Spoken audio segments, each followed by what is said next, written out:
Olá pessoal, o vídeo de hoje é sobre o Game 11, um fundo de papel. A gente vai dar uma olhada nas suas atualizações, movimentações. O fundo aí vem entregando por volta dos 10 centavos aí há vários meses, né? A gente vai dar uma olhada nisso também, ver suas reservas aí para ver como é que tá a questão dos próximos rendimentos, né? Traçar aquelas expectativas, tá? Ver as atualizações, tem movimentações na carteira também. A gente vai dar uma olhada por completo, entender um pouco mais sobre o Game 11, beleza? De antemão, peço a vocês aí que se inscrevam no canal, deixa o like no vídeo, deixa o comentário, qualquer comentário que você deixar, nem que seja um comentário mais breve possível, um top, um valeu, um emotionzinho, isso já ajuda demais no engajamento do vídeo no YouTube, beleza? Sem demoras, vamos aqui direto ao relatório. Temos aqui um patrimônio líquido aqui por volta de 216 milhões de reais e 27 ativos em carteira, né? Sendo 24 CRIs e 3 FIIs que a gente vai ver mais à frente, tá? Aqui nos destaques a gente tem aqui, vai falar um pouco sobre a inflação, sobre a Selic, sobre o último resultado, né, que foi um pouco mais de 8 centavos por cota, e aí ele usou reservas, ainda ficou com quase 7 centavos por cota de reservas, tá? Lembrando, é um fundo base 10, ok? E distribuiu aí com o uso das reservas, chegou a os 10 centavos que ele vinha distribuindo, né? Nesse momento aí vários fundos de papéis, né, vários fundos atrelados à inflação vem tendo redução nos seus rendimentos, tá? Isso aí devido aos valores baixos dos indexadores do IPCA, beleza? E aí o fundo vem conseguindo manter esse patamar com o uso de reservas, né? E é justamente isso que ele vai citar aqui mais à frente, né? Inclusive ele percebe aí a redução do dividend médio ainda do iFix, composta pelos fundos de crise até devido a isso, tá? E ele justifica que consegue manter devido às reservas. Quanto às reservas ele vai falar bastante, tá? Inclusive aqui novamente as reservas de resultado ainda é um ponto de destaque do Game 11, né? Inclusive aí, como eu falei lá, muitos fundos caindo de rendimento, ele vem conseguindo manter aí nesse período de deflação, né? A gente teve a deflação lá em julho, né? Os outros meses não foram deflação, mas foram meses aí com valores de inflação bem baixos, né? Depois do menos 0,08 lá de junho, que foi negativo, né? Teve junho que foi baixo ainda, né? Foi 0,12. Agora em agosto saiu de 0,23, tá?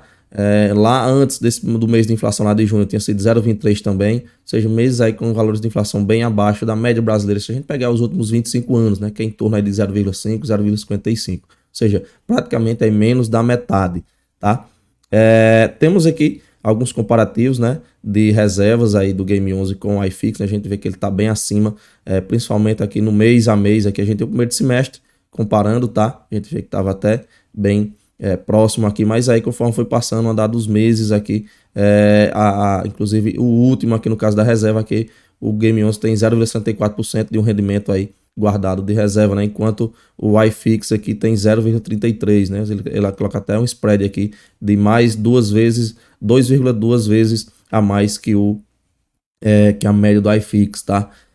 Mais à frente a gente vai olhar detalhes a respeito das expectativas futuras. Quanto à liquidez, ele vai falar aqui por volta de 167 mil reais negociados por dia. É uma liquidez baixa, tá? Até porque é um fundo que não tem tantos cotistas assim. Tem aí por volta de 23 mil cotistas, mas consequentemente, né? Já é esperado ter uma liquidez baixa devido a esse número que não é tão alto, não é tão pequeno também, mas não é tão alto aí, 123 mil aqui a gente tem no Status Invest. No relatório vai estar um pouco acima, quase 168 mil por mês, tá? Um detalhe também, o fundo aqui, se a gente puxar lá nas posições, a gente vê que vários outros fundos têm posição nele, né? Isso aqui acarreta aí por trazer às vezes uma liquidez baixa, porque às vezes esses fundos compram aqui, tá? Só a gente somando esses três principais aqui, ó, a gente tem quase arredondando aqui 18 com 8 aqui vai dar quase 28%, né? Com mais 13 aqui vai superar aí os 40% de posição de cotas do Game 11. Só esses três fundos aqui já tem aí 40% de cotas do Game 11, né? Então aí a tendência eles ficam com essas cotas paradas, né? E aí a liquidez tende a ficar baixa, né? Mas enfim, a gente até somar com o restante aqui dos outros fundos aqui vai dar a posição aí bem maior, né? Vai superar aqui tranquilamente os 50% das cotas aqui vão estar nesses fundos aqui, até mais, né? A gente for fazer aqui a conta somando posição por posição, e isso aí tende a ter uma liquidez baixa, já que esses fundos não ficam negociando toda hora no mercado secundário essas cotas, beleza?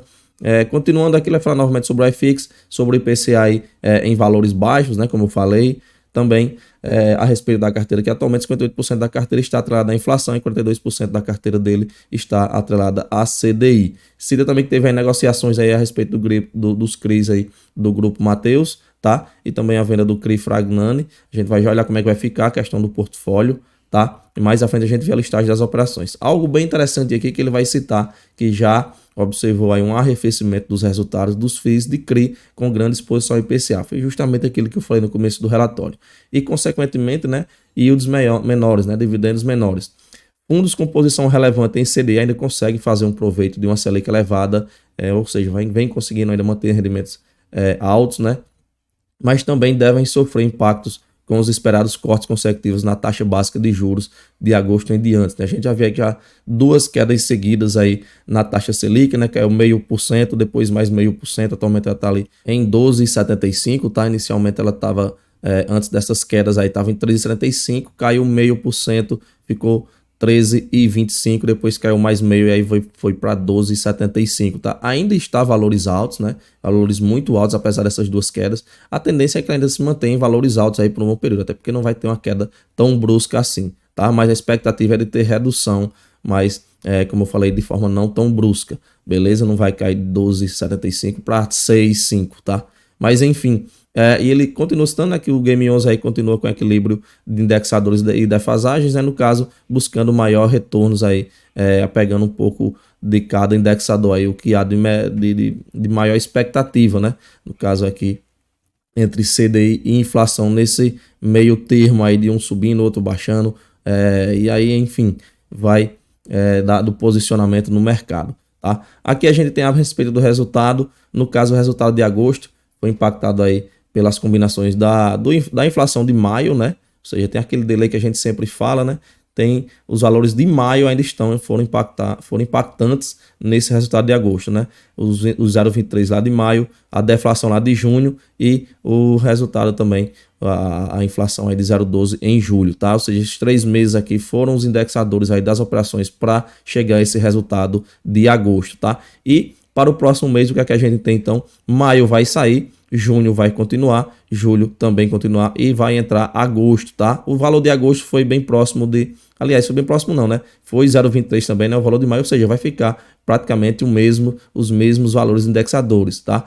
Porém, a gente não pode dizer que vai ter o resultado idêntico, porque como tem o delay das operações, algumas operações podem estar, por exemplo, 30% das operações podem estar considerando a inflação desse mês, né? 40% podem estar considerando a inflação desse mês e 20% podem estar considerando a inflação desse mês, né? Ou qualquer outro valor. Isso aí foi apenas um exemplo, né? Pode estar 5% aqui, 80% aqui e o restante aqui, tá? Ou seja, isso aí vai depender de cada uma das operações, mas como ele citou, os principais aí, no caso, os 3 impactantes seriam esses daí. No próximo mês, como a gente viu, vai ficar ainda a deflação junho, julho e agosto também, mas vamos acompanhando. E já a gente vai entrar no guidance aí que ele vai colocar, beleza? Só explicando mais ou menos como é que funciona essa questão dos delay das operações, tá? Não são todas as operações com o mesmo prazo, né? Normalmente sempre tem variações ali principalmente de 2 a 3 meses, né? Algumas operações com um mês já também considera, mas enfim, pode ter até operações que demorem mais. Continuando aqui, a gente tem a DRE, considerando no mês de agosto, a gente tem aqui, inclusive, o resultado abaixo do que a gente viu aqui no ano todo, né? A gente pegar aqui o histórico. E de despesa aqui por volta de R$232 mil, fechou o resultado aí de 1,7 milhões de reais, beleza? Se ele fosse distribuir esse 1,7, seria então um pouco mais de 8 centavos por cota, tá? Porém, ele usou aí R$421 mil de reservas e chegou elevou esse valor de 1,7 para 2,1 milhões de reais, o que foi então os 10 centavos por cota, tá? De reserva atualmente a gente tem aqui quase 7 centavos de reservas, ok? Ou seja, ele usou aqui quase 2 centavos de reserva nesse mês de agosto, e aí ficou ainda com as reservas aqui de quase 7 centavos, tá? Inclusive, meu palpite, né? Deixa nos comentários seu palpite. Aqui não tá difícil de deixar um palpite, né? Até porque ele vem mantendo os 10 centavos. E aqui embaixo a gente tem um guidance, tá? Ele já deixa o guidance aqui para os próximos 3 meses aqui com valores na casa aqui dos 10 centavos, tá? Então aí vamos seguir aí esse guidance da gestão, né? Inclusive ele até cita que isso aí não é nenhuma hipótese aí, uma promessa ou uma garantia de retorno, tá? Mas enfim. Também se inscreve no canal, deixa o like no vídeo, beleza? Comenta aí, qualquer comentário já ajuda aqui no vídeo. Temos aqui o mês de agosto, que foi os 10 centavos que entregou, o resultado que a gente viu lá do pouco mais de 8 centavos, e a expectativa como a gente inclusive viu lá pelos indexadores que eu falei, né? a gente vê que é valor até bem próximo aqui ao que a gente viu em agosto, só que não é o valor idêntico, né? A gente vê aqui, inclusive, ele é um pouco maior, porque tem a questão ali do delay das operações. Algumas operações pegam no indexador, outras em outro indexador, e cada operação vai ter suas taxas ali, e aí vai oscilando, né? Inclusive, tem a expectativa aqui de ter um aumento no resultado. Mas aí, como ele tem reservas, ele até fez o guidance aqui já com 10 centavos por cota, tá? Algo interessante que a gente pode constatar que é o seguinte, que em outubro a expectativa é que os resultados baixos aí meio que elevem, né, e cheguem a o valor padrão, ou seja, provavelmente aqui está vendo expectativa de aumento aí na inflação, já que é um fundo que tem uma parcela bem grande aí em operações atreladas à inflação, ok? E a gente vem vendo aí no mês a mês, apesar de ter tido aquela lá em junho, de junho para cá vem subindo, né? Teve 0,12, depois 0,23 agora em agosto. A próxima inflação aí será anunciada no meio dessa semana, né? Lá por volta aí do dia 10, dia 11, tá? Vamos acompanhando aí para ver, mas enfim, algo bem interessante aqui, inclusive lá em novembro ele já veio aí como o resultado aí zerado aí, né? Praticamente igual ao valor que ele vai distribuir de 10 centavos, né? E isso ele faz com base em expectativas, tá? Aí até vai citar aqui premissas macroeconômicas extraídas do Boletim Focus e relatórios publicados pelos maiores bancos privados do país, enfim, algo bem interessante aí. Quanto às movimentações, vai falar aqui do Grupo Mateus, que vendeu a posição, também reduziu a posição aí no CRI Fragnani, né, reduziu em 50%, e com o valor que ele teve dessas vendas aí, ele adquiriu um FII estruturado, né, com prazo determinado. No caso, a gente vai ver mais à frente qual é esse FII. Ele já vai citar aqui que esse FII ele tem como objetivo financiar projetos de desenvolvimento residencial em praças consolidadas, né, em áreas consolidadas e com retorno estimado de IPCA mais 10, ou seja, uma taxa aí bem alta, né? Dessa forma aí ele cita também que foi afetado aí de forma positiva o nível de concentração do portfólio, né, já que ele vendeu uma parcela significativa aqui do CRI Fragnani, tá? Aqui a gente tem um pouco sobre a estratégia, né, o tipo de risco. Com o tipo de risco aí, 89% das operações são do setor corporativo, enquanto a indexação está 61 IPCA, 39% CDI. Aqui por estratégia a gente tem operações beta, né, são 89% aí. A operação beta ali que são operações tidas ali com, digamos assim, um pouco mais seguras, né, não são operações tão arriscadas, como no caso são as alfas, né, que aí no caso ele tem 11%.